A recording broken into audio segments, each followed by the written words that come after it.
Each week, Education Matters spotlights individuals demonstrating exceptional leadership in education in North Carolina based on nominations from you, our viewers. This week, we spotlight Elaine Franklin with the Keenan Fellows Program.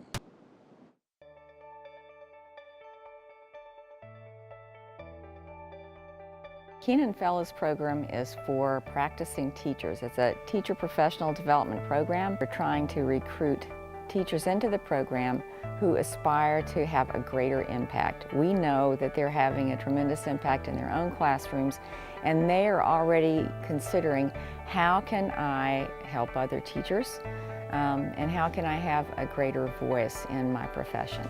Probably the most unique thing about the program is a 3-week internship that the teacher in a STEM industry or in a STEM research setting. Could be in an agricultural industry, or it could be with a university researcher. We want those STEM internships to be in their communities.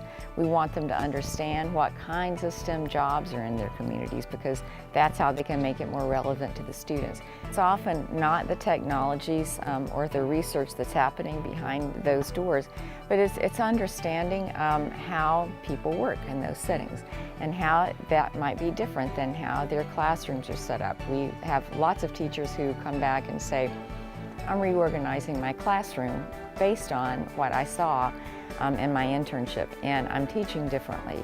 I'm teaching more in teams now because we hear that collaboration is important, but when I went into Biogen or the Mertech, wherever they were doing their internship, they saw how those teams work together. We know that there is a tremendous gap, a tremendous workforce gap in STEM, and we believe that we can make a difference in filling that gap.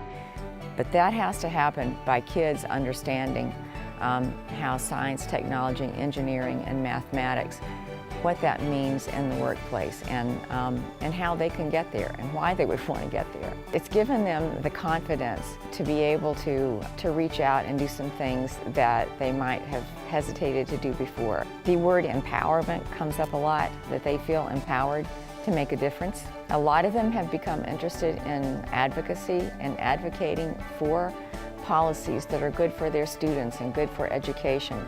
This isn't an end point for them. It's almost like an entry into growth, into being, I'd like to call it the extreme education professional, and that's what I think that they become. If you know someone that deserves to be recognized, please visit our website, ncforum.org, and click on Education Matters, and you'll find a link to nominate someone in your community. After the break, this week's final word.